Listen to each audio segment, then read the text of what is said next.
Dom and Andre in the morning. Where are the cameras? Oh, we're not filming this. No, who'd want to watch this? Hey, human beings. I'm Dom. And I'm Andre.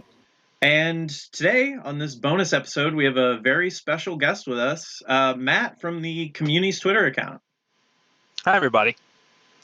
So, I guess to get started, we'll be talking about just sort of season one in general here, but just a couple questions for you to sort of tell people exactly who you are and what you do. So, first off, generally tell us like who you are and what you do within like the community fandom. Okay. Well, I've been around since the beginning of season 2, if I remember correctly. It's been a while. And I was part of the Twitter fandom that helped to some degree. I know the people who are hardcore. And what happened was we got to the 10th anniversary, and I was talking to Mike and said something about, hey, if you need a hand with something, and I was talking about helping with hashtags. If you need a hand with something, just let me know. I would be happy to help you. And he's like, would you like to help run the account? And I said, sure. That was around the 10th anniversary. We were hovering around 5,700 followers. You shot up over 7. Yeah, probably 12, 13,000 We're now? 12,000 or something like that. When it got on Netflix, and we had our interview with, it's hard to call it an interview, our conversation where we mostly listened with McKenna and Joe McHale, we cracked 10,000 kind of quick after that. And we're 12.3 or something like that. It doesn't tell you the numbers as easily as it used to. They're starting to hide zeros from you, but no, it's been great. It's been really fun to hang out with everybody and to spend time with the podcasters and the fandom. It's just, this is the best. This is the best group. This is the only group like this. It's on Twitter. I know there are other fandoms. They're not like this. I can prove it. They don't make their own cons. This is the group, and this is the most fun of any group I've ever fooled with. So yeah, it's the only reason I'm on Twitter. So I got on Twitter basically for the people that were here. It's the only reason I stayed. And then when the community things took off, it's like, wow, yeah, I'm busy. Yeah, I mean, you're super active too. Was that? It sounds like you got invited into the fold sort of by Mike. Yeah. Well, I was always communicating, and when I was watching the live episodes, season 2 and forward, because like most guys did, Modern Warfare, they were talking about it on like everywhere at one point, and I watched them like, oh, I'm watching more of this. So I picked up from there, and I was active with the group. Jen has a website for doing review episodes, and she really started with doing reviews of community episodes where Dan Harmon responded to her, and that's really where she got the juice to keep going. I used to make comment there on kind of regular basis on episodes. Just comment, not write or anything. Just comment, just to keep talking about it, because I like to say I was obsessed, but it really hasn't gone away. I just stayed in it, and then when we got toward the anniversary, Mike works a lot, and he just needs help. So and he does it all from a phone, which I've always found to be magic. I cannot do all this from a phone. I have TweetDeck. I have 2 versions of TweetDeck for my own account where I have communities attached to it, and I have a full communities account, and I've got columns just for people saying Troy and Abed in the morning. And by the way, they say it every morning, and it's morning somewhere every hour. So you can, if you just search for it, it's the most comforting thing you'll ever find on Twitter. Somebody saying Troy and Abed in the morning about every hour. Is about 30 or 40 of them. It's great, really consistent. And so I just set it up where I could, and we got really lucky. There was more than a handful now, more like 2 handfuls, and something you might have to hold with your feet. Number of people who are participating in podcasts now. And so it's been great to interact with y'all and try to do things with you. When we got to do we got to promote the virtual table read together. That was a lot of fun. That meant we got to do more stuff with the cast and crew. So it's been a blast. Yeah. I mean, it was kind of amazing when we started our podcast, and you just kind of like scooped us up into, this amazing group like immediately. I Well, don't think we expected to get any traction or attention like that fast. well,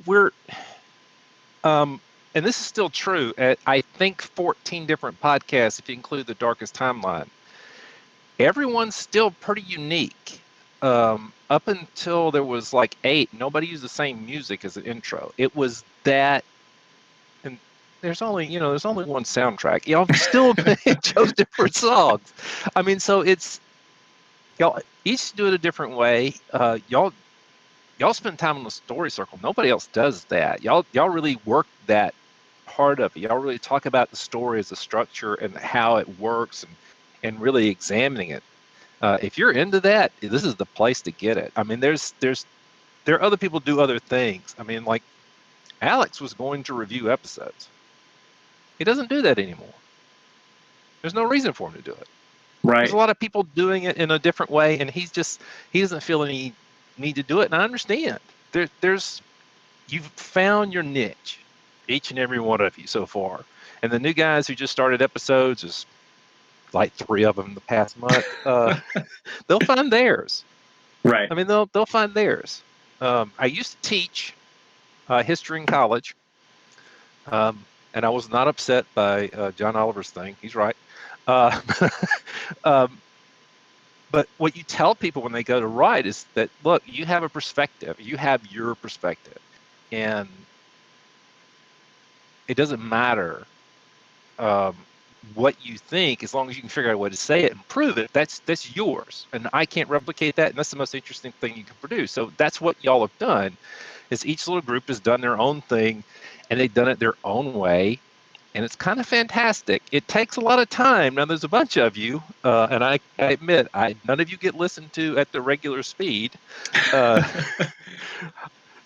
would be a day and a half of just listening to podcasts every week or more. So I can't do that, but I listen to everybody. I can't watch you on YouTube. I don't have time, but I mean, I do go and I listen, and I do make notes when I can, and if I hear something I can help with, I tell you if I can. So no, it's, at this point, I just really enjoy what I'm doing. These people are the best. I've been saying that for almost a solid year. Yeah. Andre, you want to go ahead with the next one? Yeah. So, what was your, like, the first time you saw Community? What made it like stick? What made you want to keep coming back, watching every episode and getting involved as much? When I saw Modern Warfare, after it aired, I saw news, the people talking about television, talking about this is the best thing they've ever seen. Oh my God, how did this fit in 22 minutes? And I went and watched it, and I thought, yeah, this is the best thing I've ever seen in 22 minutes. How could that have happened? And I watched it, I don't know how many times, and I started watching old episodes as quickly as I could. I got hooked because they told a story in a way I didn't think it could be told anymore.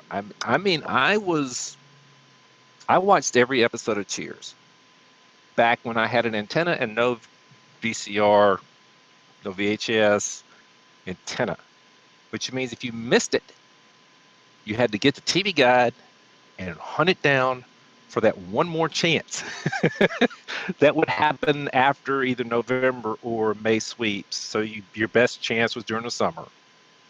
And I would not do things to make sure I saw that episode. So I saw all of Cheers, its entire run, until it was over.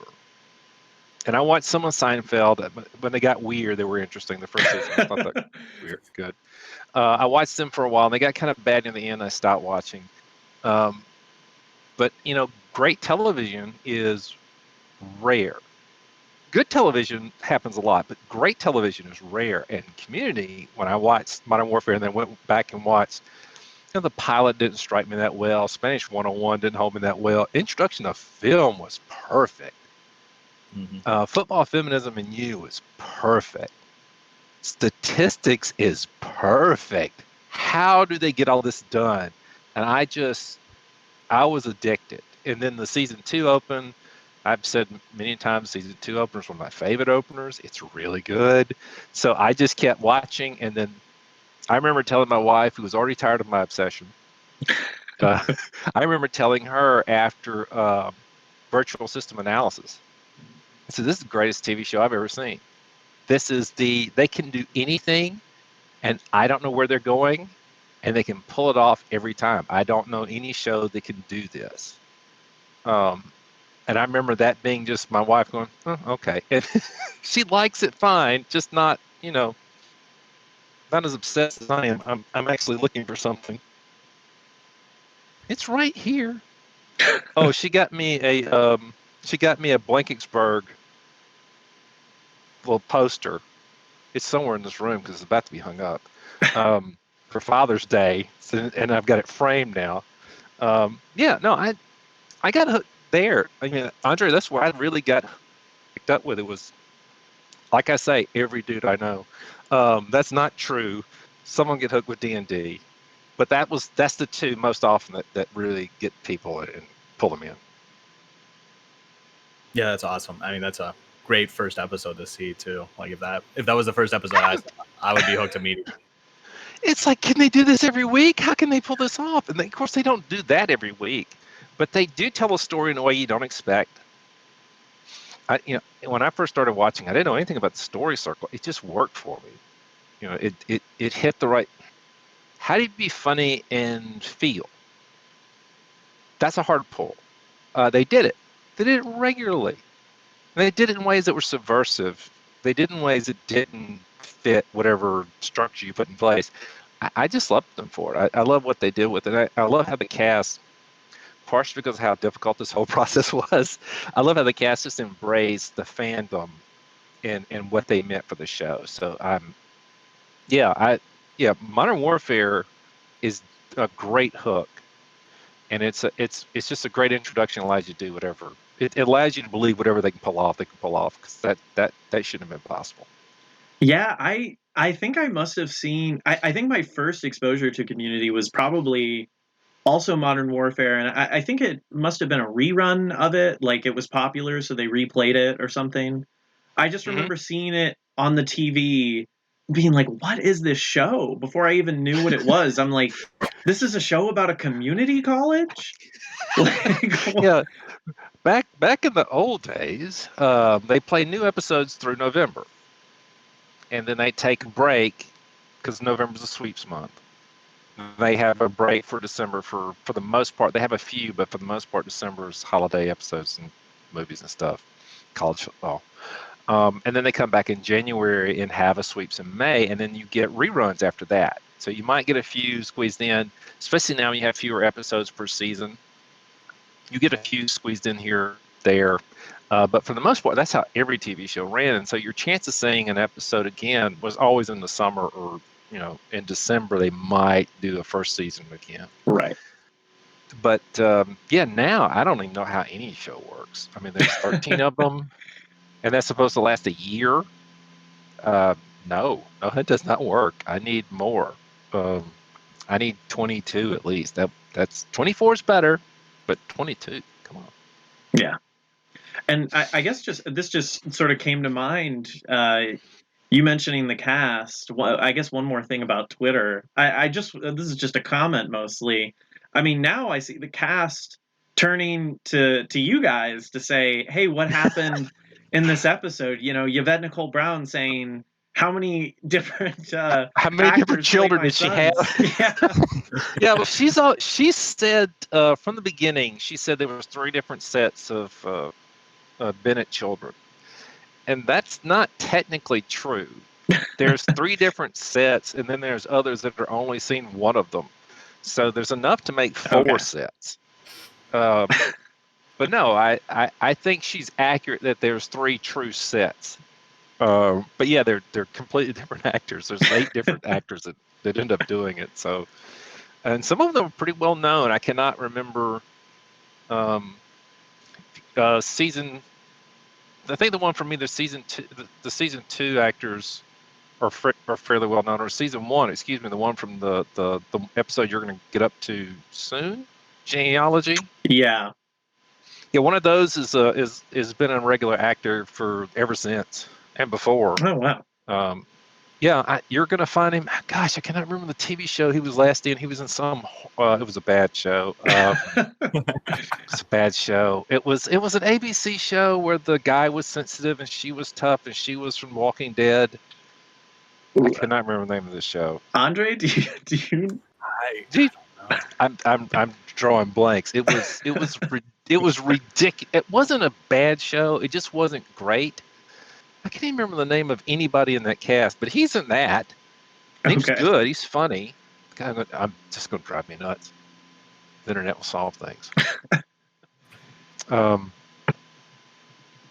it was. Oh, it's just going to drive. I don't actually care what that show was. Let's go away. Yeah, problem. What's the name of the girl that's in Walking Dead? The pretty one that died last season, season 4. Short brown hair. I am not up to date on Walking Dead. Oh, I don't watch it at all. You think I have time for that? I don't have time for that. I just imagine you rewatch Community. Well, what happened? I'll tell you what happens most often right now. I try to watch on like a schedule, not a tight schedule. I'm not that obsessed where it's like a set each day. It's not like a Bible verse a day type thing. I'm not trying to do that. I try to watch, whatever's going on, and what happens is I'll get asked a question I can't answer, or I'll get, hey, is there a GIF of, like this happened last night, is there a GIF of Shirley saying, I have 3 kids from G.I. Jeff? And I don't know. I look at the internet, I can't find one, so I go and make one, and in the process, I end up, Lauren Cohen is the name of the actress. Okay. I cannot remember the horrible TV show she was in. Not horrible. It's fine. It was good. It was fun. But no, I'll get asked that, and then I'll end up watching the whole episode. I'll go and grab, I've got 3 kids. And that's kind of the end of it. I'll grab it, and then I'll let it run, and I'll look for stuff I haven't seen before, in hopes of seeing something, because people see stuff all the time, which is insane. I don't know how we still see new stuff. We should be done with this. It's been 5 years. Whiskey Cavalier is the name of the show. Never heard of that. That was a show. Oh, it was on for like 1 year. I think they had 8 episodes. I don't see that actor's name. It's got nominated for something. I don't know what it would be. It's going to tell me in a minute. I can't even remember what we were talking about now. The asking the cast, or the cast questions. We'll get asked questions like, well, you've seen interviews. Joel McHale doesn't remember anything. No. Joel and Ken tell the same stories every week. All the time. Oh, it's the same. God love them both. But Joel McHale doesn't remember anything. No. And part of it's a stick. Oh, Tyler James Williams is the actor who was one of the kids. Oh, that does sound familiar. Yeah, he's been in a lot of stuff. And IMDb will tell me in a minute. He says the same stories. Ken just loves his time with Community, and the things that he remembers the best are those big moments. So he tells us again. I love hearing him tell it. I haven't got tired of him doing it yet. I like it when they have people that remember more. But Gillian is pretty good. They've always referred to her as a historian. Danny knows a lot of it, and a bunch of them are currently watching it. So it's kind of funny. Yeah. To have them respond like, "Oh, I just saw that and it didn't make sense." Oh, the reason you remember the actor's name, Tyler James Williams, is because he's in Everybody Hates Chris.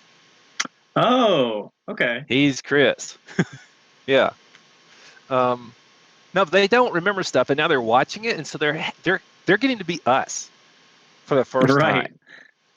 time. Because if you listen to the commentary, sometimes they're doing a commentary and they're talking about an episode that they haven't yet seen that's airing that night while they're doing commentary. That happens like in season 1, late in the disc. They're like, oh, this other episode's airing, or it happens in season 2, where they just don't get to watch it. Well, you can tell they haven't seen the aired episodes because they're constantly talking about bloopers that weren't in the edit. They weren't in there, no, and they don't, and that's part of the reason they can't remember it, because they have stuff they're doing on the side to make jokes work and make things functional, and they can't tell it from the stuff that got recorded, because for them it's the same thing. Right. So I don't expect them to know what we know. That would be weird. I mean, that's way too much knowledge about something you did. You've got other stuff you should have done and should pay attention to. We're glad to obsess, and we'll fill in the blanks. It doesn't take long. Like if I ask a question on Twitter, it's like, hey, I don't remember this thing. It's not 10 minutes. Somebody's answered it. Right. And people are still spotting stuff. There was that Lavernicus is supposed to be Shirley in D&D. Have you seen me talking about this over and over? I saw you talk about that. Somebody mentioned that like 2 months ago, and I never thought of it. It's a reference to Laverne and Shirley. Right. Oh, She has 3 kids, and on her character sheet, when she's reading stuff off, she's got 3 of everything. If you're going to have somebody talk to a gnome, which is a small person, you would want Shirley to do it. The depth of this show, we keep finding new places, and this fandom is easy to be a part of. Yeah, for sure. This is ridiculous. That Roddenberry thing, I didn't catch that till this year. I'm not even sure. In season 3, Chang Dynasty, Troy and Abed have plumbers. They are playing plumbers. Right. And they have name tags, and one is Rod and the other one's Barry. Gene Roddenberry. It's just unnecessary detail, like where no people could have never caught that, and it would have been the same. Still would have been a great episode. This is a TV show that has like a movie level of things, Easter eggs hidden into it. Every episode. Yeah. I think we're at 90%. 5 years later, maybe 90%.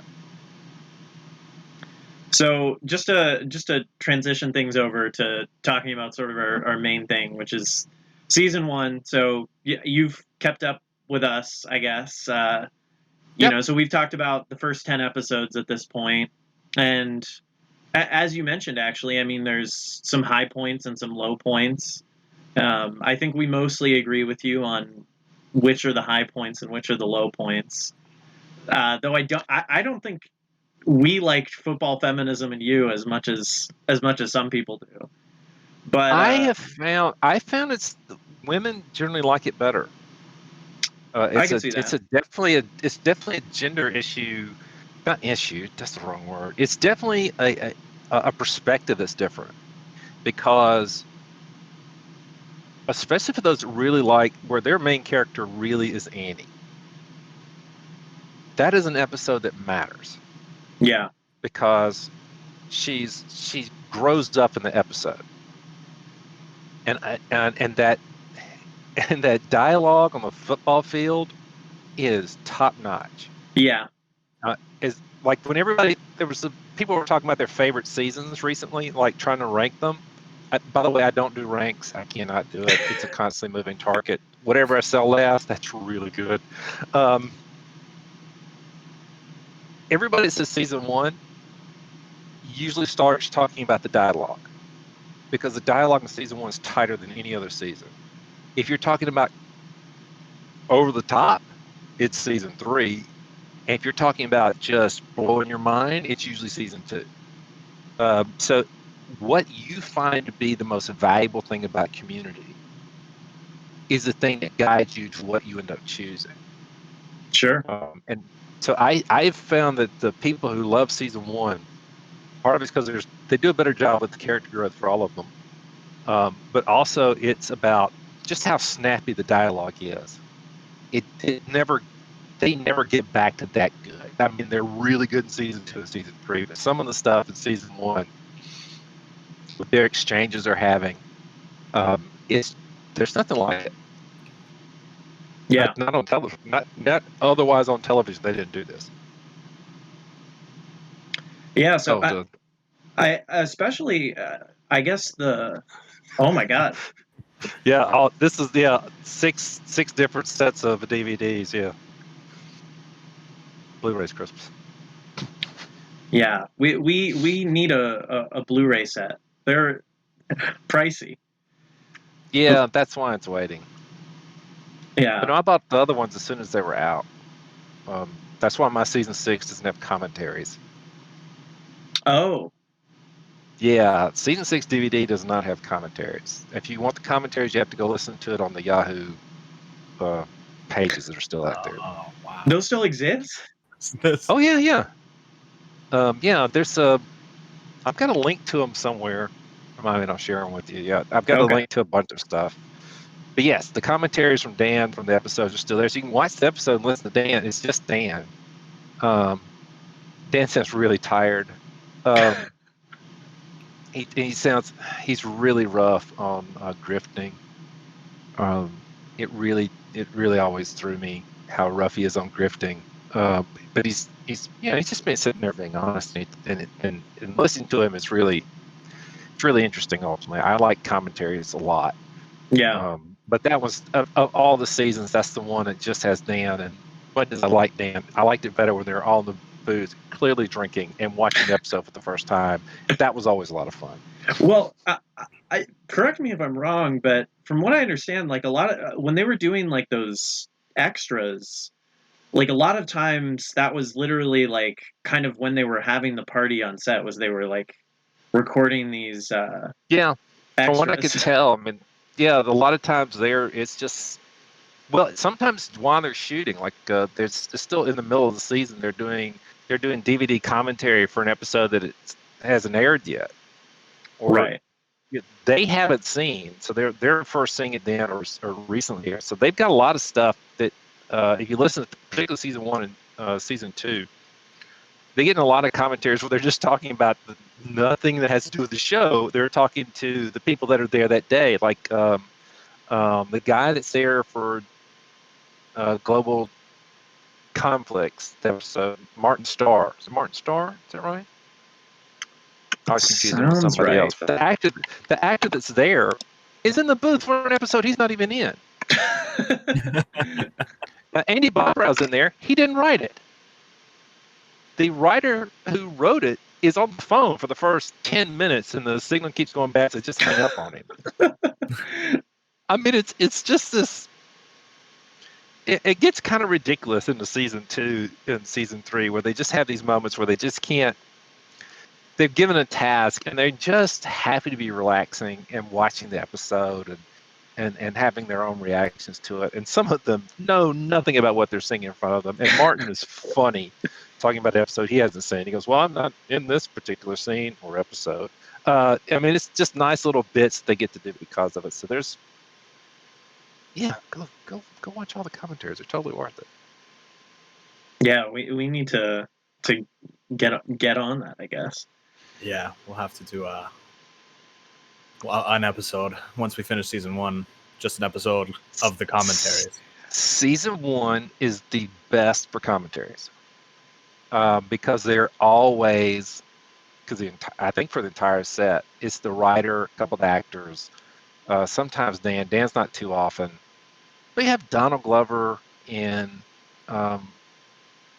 Chevy's not fun in it, but you have Donald Glover and Danny and Joel and Allison, just talking about the episode they're watching with the writer. They're having a blast. Yeah. And you can enjoy them talking about what didn't work, what did work, what's strange about the episode, or I mean that's probably the best way to listen to the Art of Discourse is listen to them talk about the Art of Discourse, because they really enjoyed making it. And McKenna's in the room, and he's talking about the people that inspired him. Right, there really was somebody who would argue with the word "duh" all the way through the conversation. So there's a ton of great stuff in the first season and second season as well. I cannot remember the third as well, but I mean the first season's the best, high quality conversations about the episodes, and they get a little loopy the further away you get away from it. Yeah, I've definitely seen some of the like extras from those DVDs. There's like a cast evaluations one, if I remember correctly. One for season 1 and for season 2. There's cast evaluations they do. Right. And one it's clearly based on Dan's reaction because Dan's not an actor. It's clearly stuff that they just riffed, just went for it. Oh yeah. Had a basic, because Joel McHale almost makes Dan laugh out loud at one point on the season 1. Because you watch when the camera cuts back to him, he's about to burst, and he knows he's got to hold it in. Oh, the thing I was going to say about those commentaries is the cast evaluations is I remember the season 2 one with Dan and Chevy being particularly awkward. It seemed too real. Yeah. I don't know if they're bidding, but it seemed very real. Yeah, no, they're not friends. No. That'd be the wrong way to describe it. I do remember it's been forever, but yeah, it's I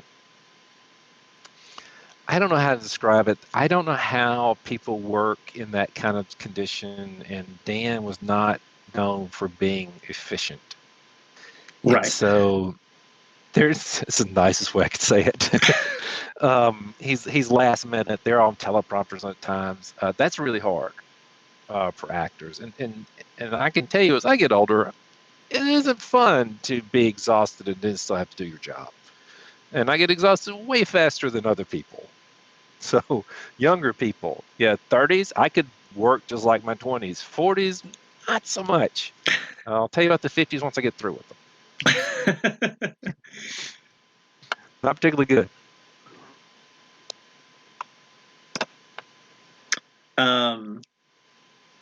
So yeah, I guess the one or the I guess the arc in season 1 is sort of the main thing we want to get your opinion on. I mean, how do you think like the arcs laid out, especially like in the first 10 episodes, sort of establish the rest of the show, and what do you think works and what doesn't work? Well, I really think they had a lot of work to do with Joel's character, which is true of every time you have a lead. The first thing you have to do is make sure that you have a character that's clearly made and defined, because you can't have the edges moving. And you have to mold them into something else. But in the season, they have to be better or whatever. And like y'all mentioned in the last one, he's actually your last episode. He's actually helping. By helping Chang, he's helping the group. He's doing something he doesn't want to do, which is clear in the episode, and it's part of what's the entire story of the show so far. I mean, the group exists because she looks a lot like Elizabeth Shue. It explodes on him, and he holds on to it because he's desperate to get back to his life. And he thinks this will get him through Spanish. But when you get to the episode, I cannot remember the name of it, Environmental? The one you just did. Environmental Science, yeah. Environmental Science. When he gets to that one, he's actually having to actively make an effort to help everybody, where they're calling on him, and then it turns into a catastrophe on him in the process, and then they call him out to what happens, and then he has to make a choice. Does he keep going, or does he fix it? And he fixes it. That doesn't sound terribly heroic, but it is. Yeah, Really, we were planning on just sort of arbitrarily 10 episodes in, we thought we'd talk about sort of what's happened so far, and we got to environmental science, and suddenly we realized this is a great point to talk about things. great point to stop because this isn't Jeff from the pilot.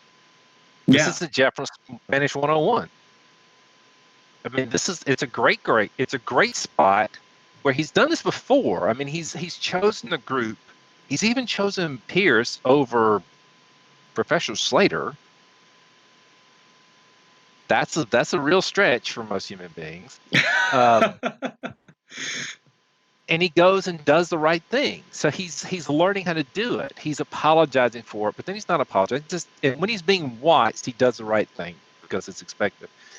Here, particularly on the 10th episode, where he helps Chang reunite with his wife to basically save literally everybody involved, that's selfless. It worked. It's a great, nice little. Where's Jeff when he started? He's a sleazebag lawyer. He really is a sleazebag lawyer. And then he get to the point where, okay, he actually takes care of other people. That's new. It's completely new, and it's a nice place to stop for a retrospective. yeah. Do you think there are any episodes? I mean, you sort of said you're not big on episodes 1 and 2. Is there anything in that first 10 that doesn't quite work for you? Well, pilot is a pilot, so I don't enjoy it like I do the rest of episodes. And of course, the version you get on Netflix is too short. It misses a lot of it. It's the first your wrinkle my brain is missing. For Pete's sake, Netflix, pay an extra $1. Get that brain wrinkling in. I mean, there's other things that are cut. The Elizabeth Shue thing, I think, is cut as well. But I don't like it like I like the other episodes, mainly because it's not fully formed yet. These characters are still. This is the one time they were going to do it. At the moment they do it, they're not really sure what's going to happen. In Spanish 101, it's just too much Pierce being difficult. It keeps it from being enjoyable. I mean, I like the B story where Shirley and Annie are trying to be active. They're trying to say, Britta, you're a role model. And Britta's like, yeah, but that wasn't me. You can't bake brownies for this benefit. That doesn't help it. But she's very judgmental of it. And then she comes to the truth. It's like, I'm not a good activist. And I shouldn't judge you. Which is something Jeff can't pull off for 10 episodes. Sure. It's an accepting of the situation. So I mean, the B story is really good. They're not at the fatherly conversation level yet, Spanish 101, where he can say something where he doesn't exactly mean what he's saying, but it hits perfectly, which is what Pierce's best lines. Like, you should care about the stuff that's right here. Yeah, you meant with the earnocular bit. You're trying to get away from being called Inspector Gadget. Yeah, those things aren't there yet in 101. So I don't enjoy that episode. I understand why they did it. I understand why you put that second, because Chevy Chase is an icon. Chevy Chase is a recognizable character. You get him up front early. I think that was probably because if you've heard the comment, not just Andy, Bob Rao, but others, where Dan doesn't have complete control of the show initially. So the early episodes feel a lot like network cookie cutters. But Dan's breaking the molds on the edges wherever he can. And 101 is the first episode aired after the pilot. So it still feels really cookie cutter, even though it's got some really nice touches, like the issue with the shirt. Where he gives away his shirt to Abed, and he has to wear that ridiculously small shirt on him when he's walking out of the room. And then you see him wearing a version of that shirt later, and of course, Abed's still wearing that shirt. There's a lot of good jokes in it.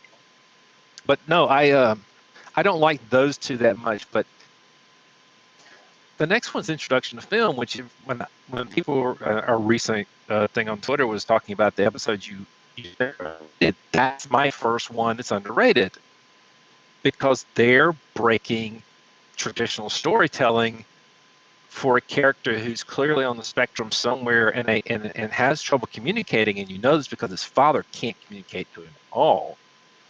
This is repeated as part of the story, and he, through film, finds a way to do that by manipulating his friends. And Yeah. it's perfect. I didn't see that ending coming. Do you think anybody that watched that episode saw that ending coming that way? No way. Like, when he walks in, where's Weezer? That's for you. Tell Britta Weezer. You tell the other one. I can't. Guys, it's a shame I can't remember everything about Community. It would be so much more helpful if I watched more. I think it's Ravi Shankar. Yeah, for Ravi Britta. Yeah, Ravi Shankar. I mean, I know Ravi Shankar. It's sad. I can't remember all these details. No, it's they invites them over to have a conversation, and Joel doesn't. Jeffrey doesn't know what's going on in this moment. Only one he knows is Abed, and Abed has been setting them up to tell a story to his father that he needs his father to understand. Nobody I know saw that coming.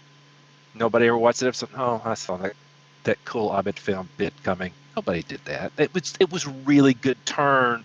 And then when his dad crying at the end, you're like, it hurt.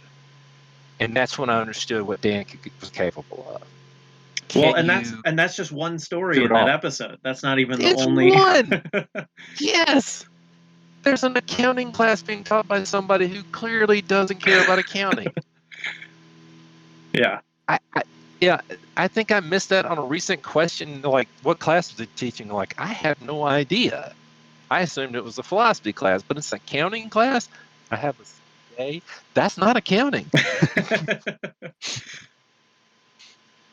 Yeah. That's my big pet peeve about Dan Harmon's Community is that professions are not real. They're pretend they're crazy. Yes. Air conditioners repair is something magical. Plumbers are, by the way, you can't fix plumbing the way Troy fixed plumbing. That's not how that works. It's hot on the left, cold on the right, and poop does not go uphill. That's the three things you need to know about plumbing. No, but professions are something he constantly runs down. It's one of those. It's my pet peeve about the show. Lawyers are just liars that are professionals. Yeah. And so if he doesn't lie as a profession, he's bad at being a lawyer. He has to come back and teach it. Teaching something you lose into. I taught for almost a decade, so no thank you. That's a terrible way to look at it. Right. No, I don't want to undersell it. I love the show, but that's a pet peeve, and it comes up early in introduction to film. But no, it's a great episode, and if that's the one, when I go back and started watching, that's the one I was like, man, this is so good. And then you get through it, and you have debate 109. There's no regular television show that suggests that one of them is clairvoyant, and they mention a werewolf. That's not a thing. You don't solve racism by making a spandex white person and color, features on them. That's not normal. That's not even weird television you don't watch. That's not something you see on Thursday night at 7. They did it, and they did it well. And they dealt with issues of racism, they dealt with issues of sexism, and they dealt with all these little cultural touchstones, and they handled them pretty well for the most part. So I don't know any show like it. I think the first 10 episodes usually get the short end of the stick when they get rankings done. And part of it is you go through and watch it and you make a rank, and so you put debate 109 something really high, right? And then you have to watch Anthropology 101 with Betty White, and then you have to watch, if you've got your DVDs, you watch Advanced Dungeons and Dragons. Then you get to Remedial Chaos Theory, and then you get to Virtual System Analysis, and you watch this crazy thing where they're dressed up like all these different actors That's earlier in season 3. But I mean, you watch all these things, and Debate 109 keeps getting moved away from the beginning, and it's a perfect episode. I mean, that's the reason I don't do rankings. You can't tell me there's something wrong with the episode. Yeah. It's perfect. Everybody's involved. There's no, I mean, Conspiracy Theories is a perfect episode. Why would I take it and compare it to 109 and say this one is better than the other one? Are you kidding? I could watch those on repeat for the rest of my life, and I'd be upset I never saw the other one again. But that's an option. Yeah. You're not going to torture me with that. So no, I don't do the rankings on purpose, and that's a big part of it. It's some of these episodes are. I know you'll have rankings. Some of these episodes are perfect, and you're running into it already. You know there's episodes that you've seen that you haven't gotten to, and you really want to do justice to the one you just listened to, and then you try to put a ranking on it, and you get those. You can't get Remedial Chaos out of your head. That's not a thing. Fans, don't do that. I can prove that. I can go get a dice, and it's all you'll think about when I'm holding the dice, and I'm just going to turn it like this. Then you're going to go to the season 4 finale, and you're going, oh, don't make me think about that. I mean, that's how simple it is. I mean, ranking's just tough. I mean, it's good. It's good to try because you get to drill down. But no, I think the biggest problem the first 10 episodes of season 1 have is that season 2 and season 3 are amazing. But you can't get there from here. You can't get there without season 1. You definitely can't get there without the first 10. So I think ultimately the first 10 suffer because they set up so much greatness later. Yeah. I totally agree with you for the most part about rankings. We absolutely already have that problem. You should. It's part of your thing. Do it. You should do it. I want you to rank it. Yeah. We'll keep doing it, but it'll just become more and more arbitrary as we go on, I think. Oh yeah, you're gonna get to get to Remedial Chaos Theory. What's the episode right before Remedial Chaos Theory is what? Ooh. See? This is my big complaint. Are you looking it up? I'm looking it up. It is Geography of Global Conflict. Oh There's my nothing god. wrong with that episode. That's a fantastic There's nothing wrong with that episode. It's a great episode. Do you know I've heard Bob Brow in interviews for the last 2 years, and I've been listening to Andy Bob Brow talk about his work for the past decade, for the most part. And he's given some great interviews. Nobody talks to him about that episode. They ask him about mixology. They asked him about chicken fingers. No, not chicken fingers. They asked him about the KFC space shuttle thing. They asked him about pillows and blankets. They have never asked him about this episode. It is really, really good. Why are we not asking him about this episode? Because it's sitting beside arguably one of the best episodes of television that ever existed and may ever exist. Remedial Chaos Theory is perfection. Yeah. No, I mean that's It's definitely already we're like, oh, this is a good episode.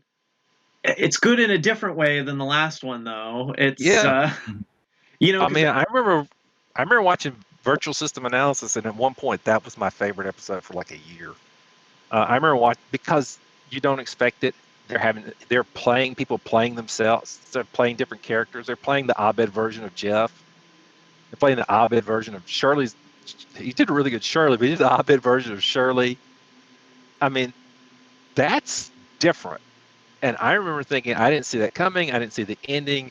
I didn't see that nice dig. I can't remember the Carson Daly dig. That was so funny. Or Abed accepting that a quantum spam could get him out of his shackles, even though that's not what it's for.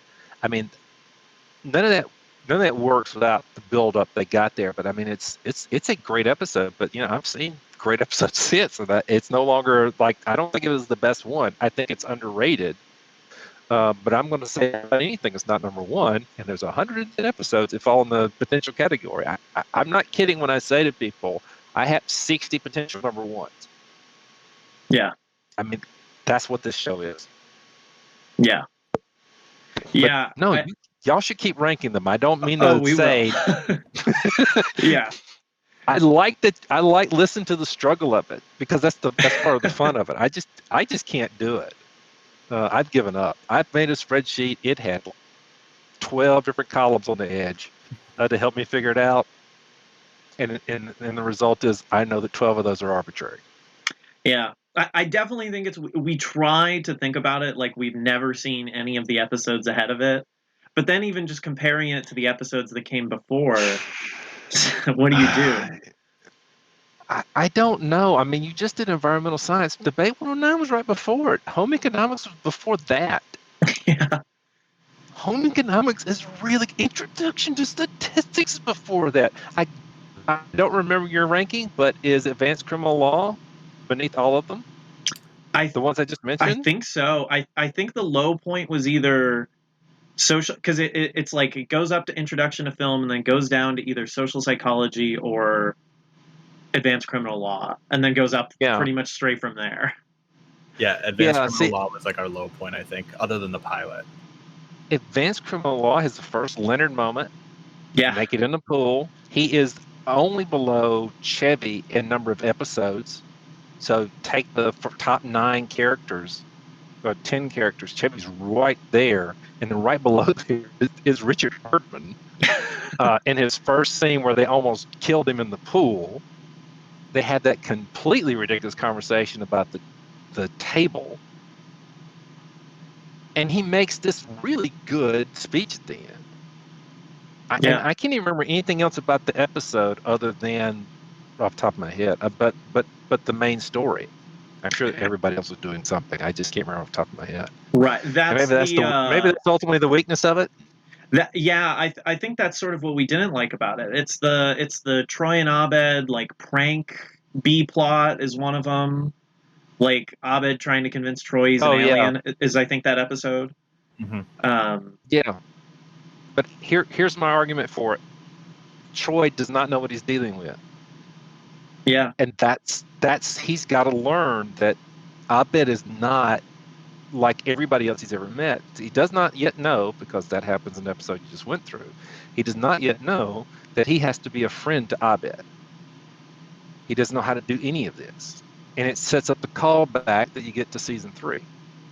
When he said that when they're right after the where they're acting like other people to pay off Abed's debt.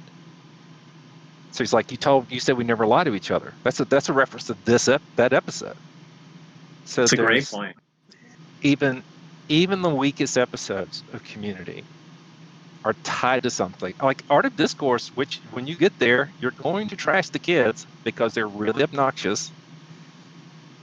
But it's got some of the best one-liners that ever came out of season 1.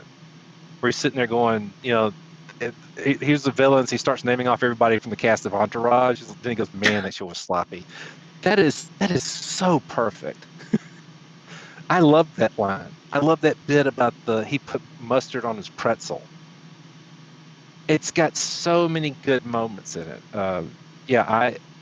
I can defend most episodes. I don't do it as well for season 4, but I did enjoy it a lot more the last time I watched it, which was this year during pandemic quarantine. Right. So yeah, no, I think there's an argument for every one of them at some basis, with the exception of probably about a handful. But yeah, there's an easy way to say there are 60 episodes that are just about perfect.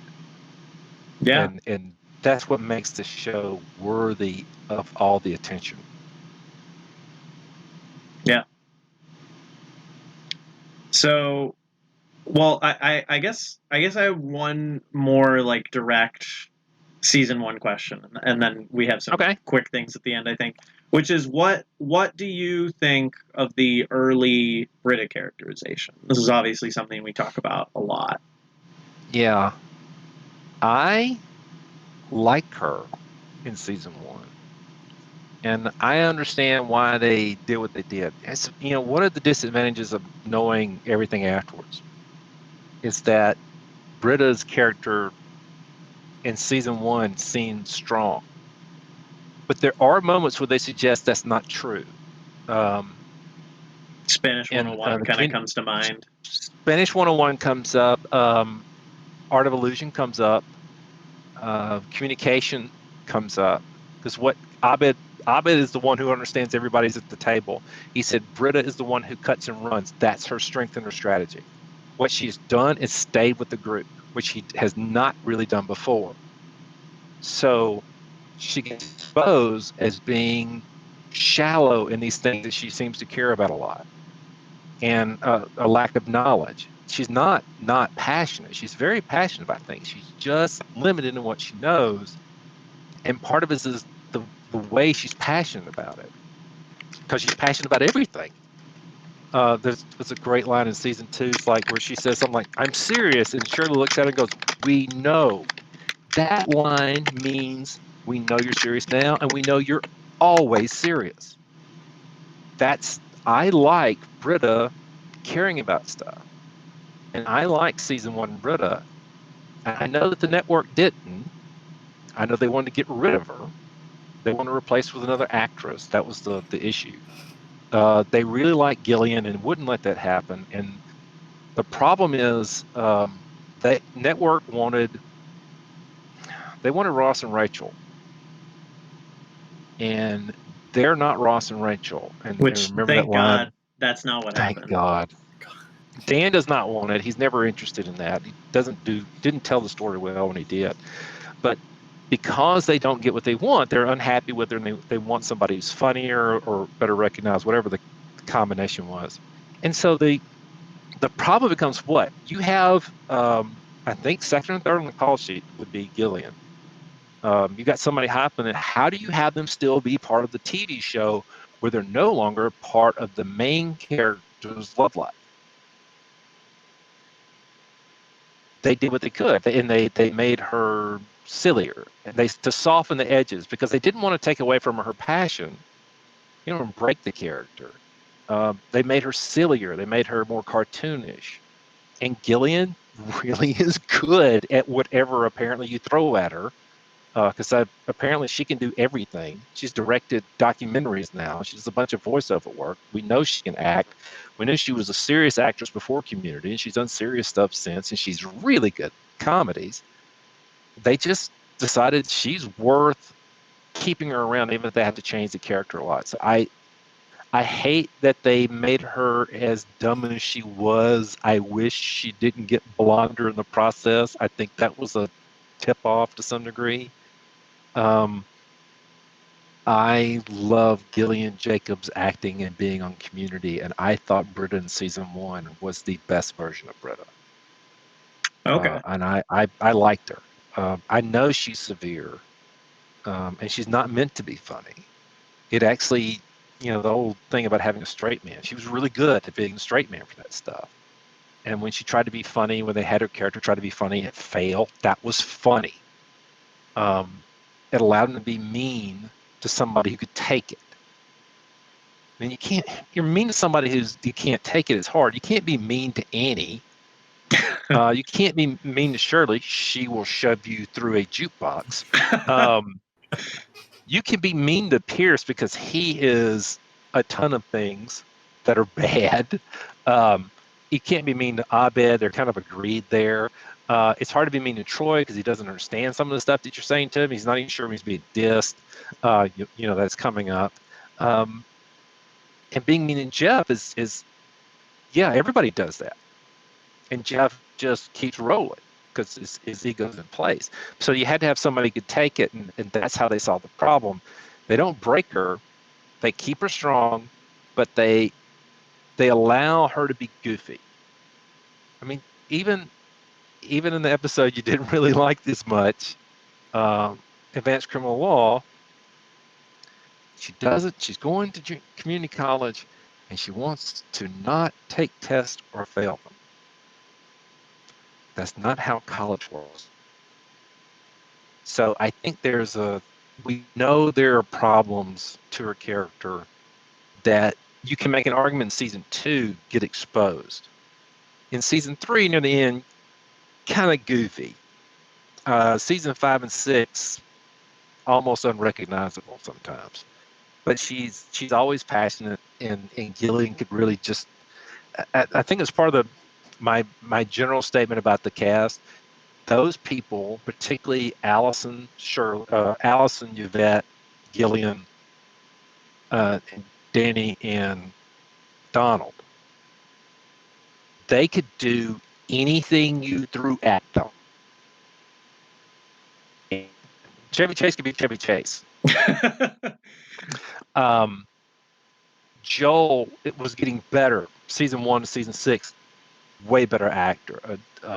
Ken, season 1 to season 6, incredible, much better actor by the end of season 6. Jim Rash could do anything too. I don't want to take away from it, but for the people at the table, they could do anything you asked them to do, comedically or seriously. They did it. Gillian can't sing. Outside of that, the rest of them could do everything you throw at them. But Gillian can't sing, but they had her sing and she sang. Yeah. I don't know of a cast where you have like 5 or 7 people that can do everything. Chris McKenna referred to Alison Brie as a Ferrari, and when that comment first came out, like, oh, she's talking about she's it's attractive to look at. Now, what he's talking about, that is a performance machine. You put your foot to the floor. You give that person a task. They're going to fly with it.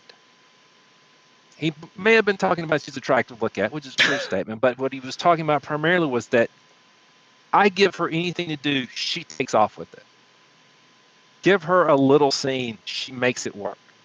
Yeah. So I think ultimately this cast is just, the talent was insane. I mean, one of them was Donald Glover. One of them was Danny Pudi. Alison Brie apparently can do everything too. I mean, really, Yvette just needs more opportunities. She can do everything thrown at her so far. I'm stunned about. I'm surprised they all don't have constant work, even during all this stuff. And some of them still do. Like Gillian's doing so much voiceover and directing stuff. It's crazy.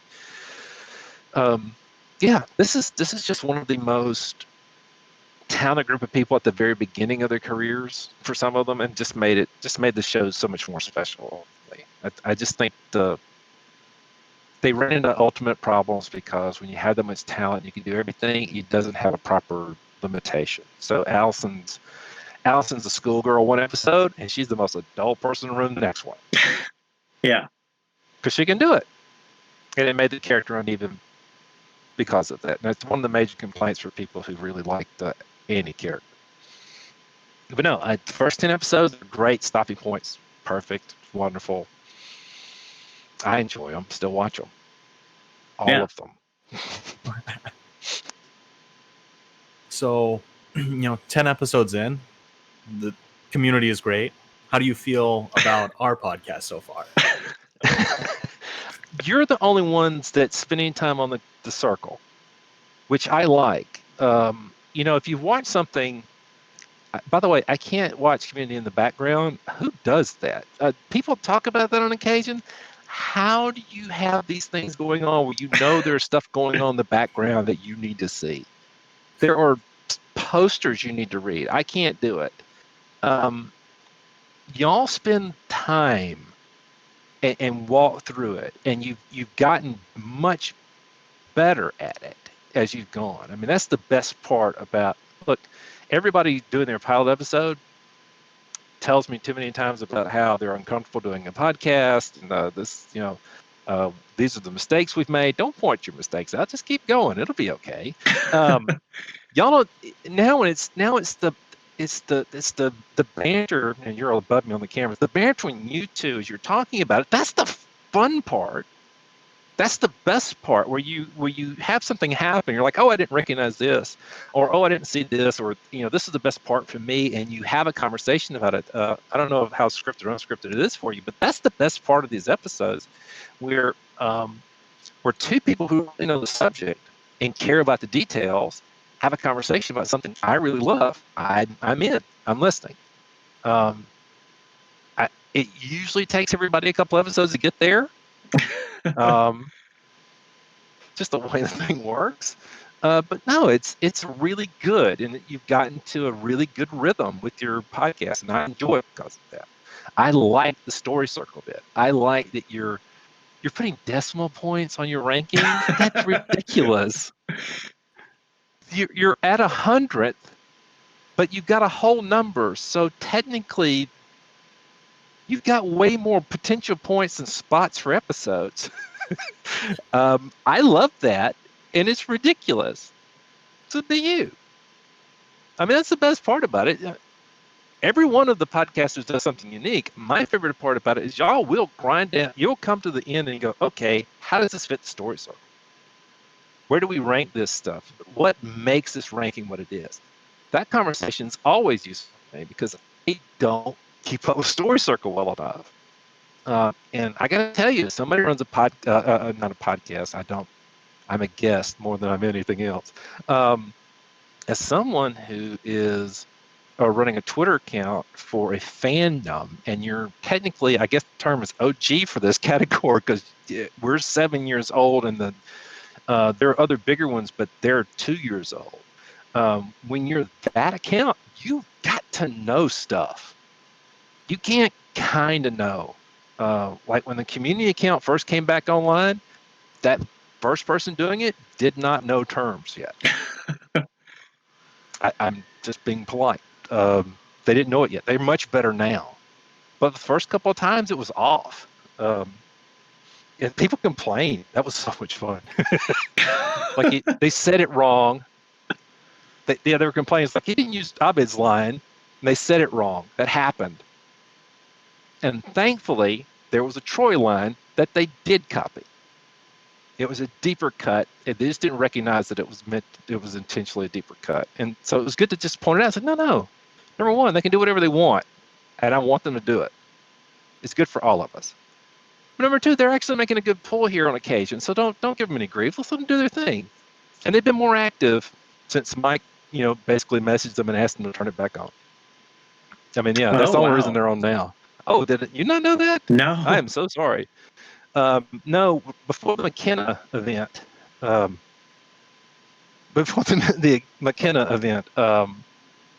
we were talking to one of the executive producers who said, who do you want to talk to of the writers? And we said, we would love to talk to McKenna because the anniversary of Paradigms Human Memories coming up. It's one of Mike's favorite episodes. It's a really good episode. We want to talk to McKenna. And Mike in the conversation said, hey, can you get them to turn the community TV Twitter account back on? That would be really helpful to get fans. And they're like, okay.